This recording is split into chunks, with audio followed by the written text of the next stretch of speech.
Kolkata TV ডিজিটালে আপনাদের সকলকে স্বাগত। আপনাদের সঙ্গে রয়েছি আমি অঙ্কুর।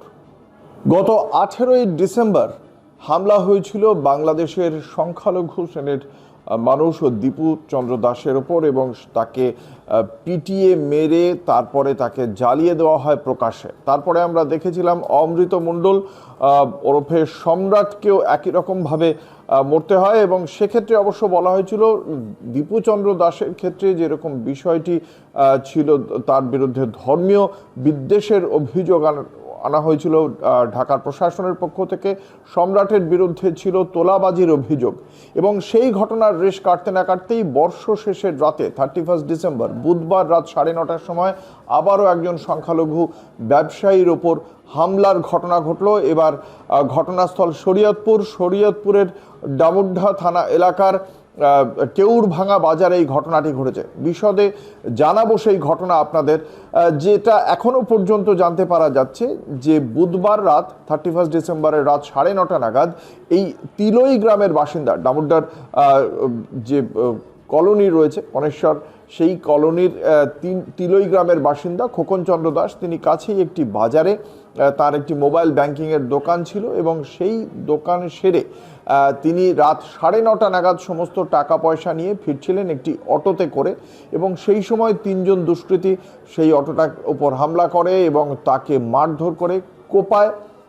তারপরে তার মাথায় পেট্রোল ঢেলে আগুন লাগিয়ে দেওয়ার চেষ্টা করা হয়। সেই সময় ওই ব্যবসায়ী খোকন চন্দ্র দাস সামনে একটি পুকুরে গিয়ে ঝাঁপিয়ে পড়েন। তার চেঁচামেচিতে স্থানীয় বাসিন্দারা জড়ো হলে পালিয়ে যায় দুষ্কৃতীরা।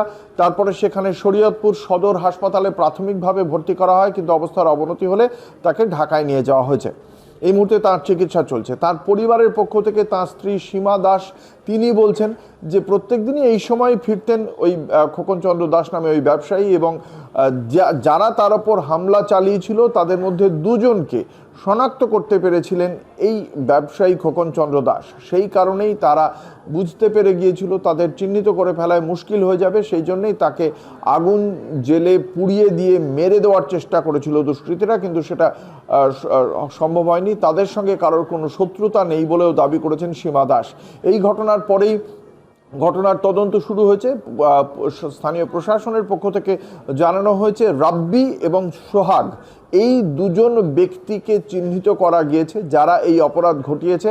বাকিরা কারা এই ঘটনার সঙ্গে ছিল, কি কারণে এই হামলা হয়েছে, তাদের প্রত্যেককে গ্রেপ্তার করার চেষ্টাও চলছে স্থানীয় প্রশাসনের পক্ষ থেকে। কিন্তু স্পষ্ট বলা হয়েছে এই ঘটনার সঙ্গে কোনো সাম্প্রদায়িক সংঘর্ষের যোগ নেই। এই ঘটনা ছিনতাইয়ের জন্য এবং ছিনতাই করতে গিয়ে যেহেতু ওই ব্যক্তি, আক্রান্ত ব্যক্তি, তিনি 2 ছিনতাইকারীকে চিনতে পেরেছিলেন, সেই জন্যই তাকে হত্যা করার পরিকল্পনা সেই সময় করে এই দুষ্কৃতীরা, এমনটাই বলা হয়েছে।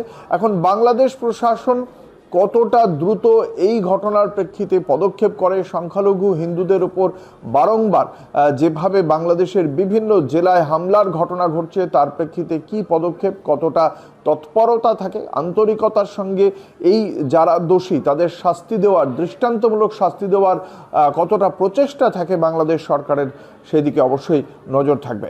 দেখতে থাকুন কলকাতা টিভি এবং কলকাতা টিভি ডিজিটাল, রাত দিন 7 দিন।